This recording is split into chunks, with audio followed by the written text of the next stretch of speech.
HSC পরীক্ষায় কোন বিষয়ে কত নম্বরে পাস, প্রথম ও দ্বিতীয় পত্র আলাদা পাস কিনা বা একসাথে পাস হলে সেটা কিভাবে পাস, এই ভিডিওতে আমরা সেই বিষয়টা জানাবো। দেখো, পরীক্ষার আগে তোমাদের জানা উচিত তোমাদের এইচএসসি পরীক্ষায় প্রথম ও দ্বিতীয় পত্র কীভাবে পাস, কোন বিষয়ে কত নম্বর পেলে পাস, সৃজনশীলে কত পেলে পাস, এমসিকিউতে কত পেলে পাস, প্র্যাকটিক্যালে কত পেলে পাস। দেখো, তুমি পরীক্ষা দেওয়ার পরে যদি এই বিষয়গুলো জানো তখন কোনো লাভ হবে না, এটাকে ঠন হবে। কেন? কারণ হচ্ছে তখন তো পরীক্ষা দিয়ে দিছো। পরীক্ষার আগে তোমার মাইন্ডসেটে থাকতে হবে, আর যাই করো না কেন পাস মার্কটার জন্য তুমি অবশ্যই তুলে নিয়ে আসো।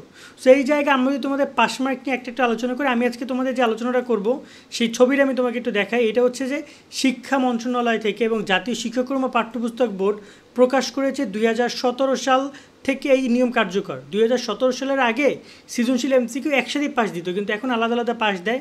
সো সেইখানে নিয়মগুলো আমি তোমাদেরকে বোঝানোর সুবিধাতে দিচ্ছি। এবং এই যে পুরো আর্টিকেলটা আমরা আমাদের shobhanasrai.com-এ পাবলিশ করেছি। আমি তোমাদেরকে এখানে এই ছবি দেখলে তোমরা অনেকে বুঝবা না, আমি তোমাদেরকে বুঝাই দেবো। আর তোমরা যদি এই ছবি দেখতে চাও এবং পুরো আর্টিকেলটা পড়তে চাও, ডিসক্রিপশনে লিঙ্ক পাবা, চাইলে সেখান থেকে তোমরা এই বিষয়টা পুরো পড়ে নিতে পারো বা দেখে নিতে পারো, অথবা অন্য কোথাও যদি তোমার শেয়ার করা দরকার হয় শেয়ার করতে পারো। তো চলো আমরা শুরু করি সব কিছু বাদ দিয়ে। এবং এখানে বলে রাখি টোটাল 5টা উপায় তোমাদের পাস। বাংলায় পুরোপুরি আলাদা, ইংরেজিতে পুরোপুরি আলাদা, আইসিটিতে পুরোপুরি আলাদা, ব্যবহারিকে আলাদা এবং ব্যবহারিক যেমন নাই সেগুলোর জন্য আলাদা আলাদা নিয়ম। টোটাল আমি পুরোপুরি এক্সপ্লেন করবে ভিডিওটাতে। তো শেষ পর্যন্ত দেখো, তোমাদের প্রশ্ন থাকলে কমেন্ট করতে পারো এবং তোমাদের সকলের জন্য শুভকামনা রইল, সুন্দর মতো পরীক্ষা দিও। তো ফার্স্ট অফ অল আমরা যেটা আলোচনা করবো সেটা হচ্ছে বাংলায় 5 নম্বরটা কীভাবে নির্ধারণ করবে। দেখো, বাংলা প্রথম পত্র দ্বিতীয় পত্রে 5 নম্বরটা কীভাবে নির্ধারণ করবে বলতে, বাংলা প্রথম পত্রে দুইটা পার্ট, একটাকে বলা হয় সৃজনশীল, একটা হচ্ছে এমসিকিউ। সৃজনশীল আলাদা পাস, এমসিকিউতে আলাদা পাস। এটা যদি তোমাদের যে রুটিন আছে, যেমন ধরো আমি তোমাদেরকে একটু তোমাদের দেখাই দেই, তোমাদের যে পরীক্ষার রুটিন আছে সেই রুটিনের তোমরা ঠিক যদি শেষের দিকে আসো যে বিশেষ নির্দেশনাবলী প্রকাশ করেছে, সেখানে 7 নম্বর পয়েন্টে তোমরা লক্ষ্য করো, বলা হয়েছে যে পরীক্ষার্থীকে তত্ত্বীয় মানে রচনামূলককে বোঝায়, বহু নির্বাচনী এবং ব্যবহারিক অংশে প্রযোজ্যর ক্ষেত্রে পৃথকভাবে পাস করতে হবে। তো বুঝতে পারছো বিষয়টা? সো তোমাকে কিন্তু আলাদা আলাদা পাস করতে হবে, এটা কিন্তু তোমাদেরকে এখানেই বলে দিল। তারপর তো আমি তোমাদেরকে আরও প্রমাণ দেখাচ্ছি সামনে ইন ফিউচারে। তো আমরা যদি বলি বাংলা প্রথম পত্রে তোমাকে টোটাল 2টা অংশ আছে যেখানে তোমাদেরকে আলাদা পাস করতে হবে, এবং বাংলা দ্বিতীয় পত্রে অনলি একটা অংশ। বাংলা যে তোমার এই যে বাংলা পরীক্ষা তোমরা দাও, বাংলা হচ্ছে যে ধরো না যে আমি দেখাচ্ছি এই রুটিনটা দিয়ে, বাংলা দ্বিতীয় পত্র এখানে কিন্তু ডাইরেক্ট 100 নম্বর পরীক্ষা দাও, 30 নম্বরে ব্যবহারিক, 70 নম্বর নির্মিত। কিন্তু এটা কিন্তু একটা খাতায় তুমি লেখো, তো ওই খাতাটা সরাসরি শিক্ষক পাচ্ছে, ওইখানে তুমি টোটাল ওই 100 নম্বর 33 নম্বর পেলেই পাস। কীভাবে 5 নম্বরটা হবে বাংলা? দেখো, বাংলা প্রথম দ্বিতীয় পত্রে খুব ব্যতিক্রমভাবে 5 নম্বর নির্ধারণ করা হয়। বাংলা প্রথম পত্রে সৃজনশীলের 70 নম্বরে 23 নম্বর পেতে পাস করার জন্য, বাংলা প্রথম পত্রে 30 নম্বরে বহু নির্বাচনী পরীক্ষায় 10 নম্বর পেতে পাস করার জন্য, এবং বাংলা দ্বিতীয় পত্র পরীক্ষায় 100 নম্বরে 33 নম্বর পেতে পাস করার জন্য। বাংলা প্রথম পত্রে সৃজনশীল এবং নৈবেদিক আলাদা পাস করতে হবে, বাংলা দ্বিতীয় পত্রের লিখিত অংশে আলাদাভাবে পাস করতে হবে। কীভাবে? পয়েন্টটা ক্লিয়ার হইলা যে বাংলা প্রথম পত্রে তোমাকে 2 জায়গায় পাস করতে হবে এবং বাংলা দ্বিতীয় পত্রে টোটাল 1 জায়গায় পাস করতে হবে। টোটাল বাংলা প্রথম ও দ্বিতীয় পত্র মিলে টোটাল 3টা জায়গায় তোমাকে পাস করতে হবে। বাংলা ফার্স্ট পেপারে 2 জায়গায়, সেকেন্ড পেপারে 1 জায়গায়, ওকে। এবং এভাবে তোমার টোটাল 66 নম্বর পেতে হবে। এখানে সৃজনশীলে পাবা 23 এবং বহু নির্বাচনীতে 10, 33 পাবা বাংলা প্রথম পত্রে আলাদা করে, আর দ্বিতীয় পত্রে টোটাল 33 নম্বর পেতে তুমি পাস করবা। এবার আসি ইংরেজি নিয়ে কথা বলতে। আচ্ছা, আমি তোমাদেরকে এই যে ডকুমেন্টটা দিয়ে বুঝাই দিই, এই ডকুমেন্টেও কিন্তু এটা বলা আছে, যে দেখতে পাচ্ছ বাংলা প্রথম পত্রে সিকিউতে 23, এমসিকিউতে 10, এই যে দেখতে পাচ্ছ এই পাশে লেখা আছে, হয়তো আমার কারণ দেখতে পাচ্ছ না। আচ্ছা, এবার দেখো এই যে 23 এবং হচ্ছে 10, এবং এখানে কিন্তু দেওয়া আছে 33, দেখতে পাচ্ছ যে প্রথম দ্বিতীয় পত্র 100 নম্বর পরীক্ষায় 33 পেতে হবে, আর এই যে 70 সিকিউতে 23, এমসিকিউতে 30-এ 10 পেতে হবে। ওকে, ক্লিয়ার। দেন আমরা এমসিকিউ নিয়ে সেকেন্ড পেপার নিয়ে কথা বলি। সেকেন্ড পেপার সবচেয়ে ইজি পাস, ইংরেজিতে সবচেয়ে ইজি পাস, সেটা হচ্ছে যে সবচেয়ে সহজ পাস ইংরেজিতে। ইংরেজি প্রথম পত্র দ্বিতীয় পত্রে সর্বমোট 200 নম্বর পরীক্ষায় 66 নাম্বার পাইলেই পাস।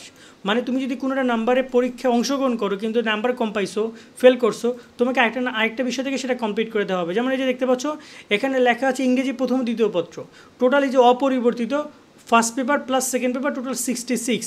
মানে দেখা গেলো তুমি ইংরেজি ফার্স্ট পেপারে পাইছো 60, ইংলিশ সেকেন্ড পেপারে পাইছো মাত্র 10, 60-এর 10 কত হয় 70, তুমি পাস করে গেছো। ওকে, দেন আসছে আইসিটি ক্ষেত্রে পুরো ভিন্ন নিয়মে পরীক্ষা হয়।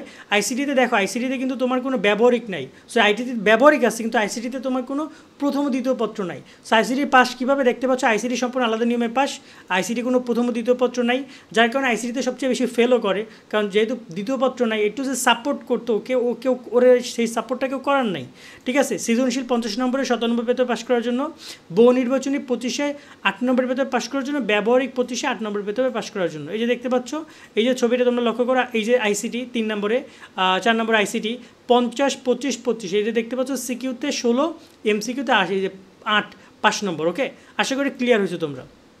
দেন আসে ব্যবহারিক বিষয় যেগুলো, যেমন পদার্থবিজ্ঞান প্রথম দ্বিতীয়, জীববিজ্ঞান রসায়ন প্রথম দ্বিতীয়, জীববিজ্ঞান উচ্চতর গণিত, ভূগোল, কৃষি, পরিসংখ্যান, মনোবিজ্ঞান, মৃত্তিবিজ্ঞান, এগুলোতে ব্যবহারিক পরীক্ষা তোমরা দিবা।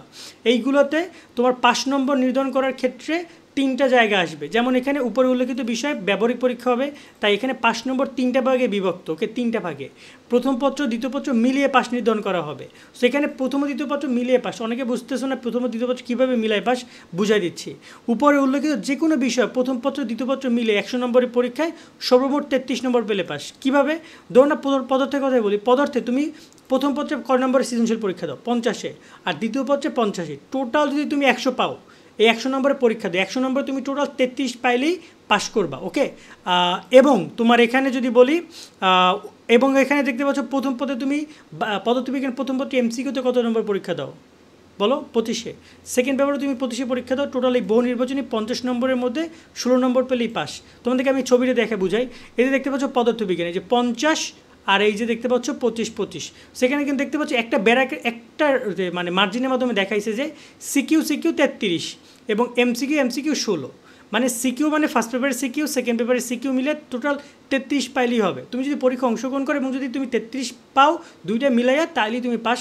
এমসিকিউর ক্ষেত্রে 16-16-তে 8-8-এ 16, টোটাল তুমি যদি একটা 8 পাও, একটা যদি মানে একটা 10 পাও, একটা যদি 6 পাও, তাও তোমার পাস দিয়ে দিবে। ওকে, ক্লিয়ার তোমরা এই ব্যাপারটা? ব্যবহারিক পরীক্ষা কীভাবে পাস নির্ধারণ, আর ব্যবহারিক নেই এমন বিষয় কীভাবে পাস। ব্যবহারিক নেই যেমন এখানে দেখতে পাচ্ছ হিসাব বিজ্ঞান, উৎপাদন ব্যবস্থাপনা, ব্যবসা সংগঠন, ফিনান্স, সমাজকর্ম, সমাজবিজ্ঞান, ইসলাম শিক্ষা, গার্হস্থ্য বিজ্ঞান, পৌরনীতি, অর্থনীতি, ইতিহাস, ইসলামী ইতিহাস, যুক্তিবিদ্যা, এইগুলো বিষয়ে প্রথমত তো দ্বিতীয় পত্র মিলিয়ে পাস। তবে এখানে পরীক্ষা যেহেতু ব্যবহারিক নাই, তাই এখানে তোমাদেরকে টোটাল 2টা অংশে বিভক্ত করা হয়, যেমন সৃজনশীল এবং এমসিকিউ। তো সৃজনশীল প্রথমত দ্বিতীয় পত্র মিলিয়ে পাস, এখানে তোমাকে টোটাল এই যে প্রথম ও দ্বিতীয় পত্র মিলে টোটাল তুমি পরীক্ষা দেয় 140 নম্বরের সৃজনশীলে, টোটাল 40-এ 146 পাইলে তুমি পাস করবা, 140-এ টোটাল 46 পাইলে তুমি পাস। আর এমসিকিউ এর ক্ষেত্রে টোটাল 60 নম্বর পরীক্ষা দাও, 20 নম্বর পেলেই পাস। কীভাবে বুঝাই দেয় তোমরা লক্ষ্য করো, এখানে একটা সাবজেক্ট ধরো না যে এই যে হিসাব বিজ্ঞান লক্ষ্য করো, হিসাব বিজ্ঞান দেখা যায় যে তুমি 70 নম্বর পরীক্ষা দিচ্ছ, দেখতে পাচ্ছ সবগুলো 70 আর 30 নম্বর পরীক্ষা দিচ্ছ। এই যে 70-এ সিকিউ 46 নম্বর, এমসিকিউ 20 নম্বর, 46 আর 20 কত হয়, 66 হয়। আর টোটাল 200 নম্বরের পরীক্ষায় তুমি টোটাল 66 নম্বর পেলে পাস। তবে তোমাকে সিকিউ মিলে 46 পাইতে হবে, এমসিকিউ মিলে 20 নম্বর পেতে পাস করার জন্য। আশা করি পুরো ক্লিয়ার হয়েছে তোমরা যে কীভাবে তোমাদের 5 নম্বর নির্ধারণ করা হবে এই যে বিষয়গুলোতে। এবং এই যে ছবিটা আছে, ছবিটা আমি ভিডিও ডিসক্রিপশন দিয়ে রাখবো, চাইলে তোমরা সেখান থেকে এই বিষয়টা আরও দেখে নিতে পারবা। আমি লিঙ্কটা দিয়ে দেবো পুরো আর্টিকেলে, সেখান থেকে তোমরা পড়েও নিতে পারবা। তোমাদের বন্ধুবান্ধবদেরকে ভিডিওটা শেয়ার করে জানিয়ে দাও, যাতে করে ওরাও জানতে পারে কত নম্বর পেলে কীভাবে কি 5 নম্বর নির্ধারণ করা হবে। সকলে অনেক অনেক ভালো থাকবা। আল্লাহ।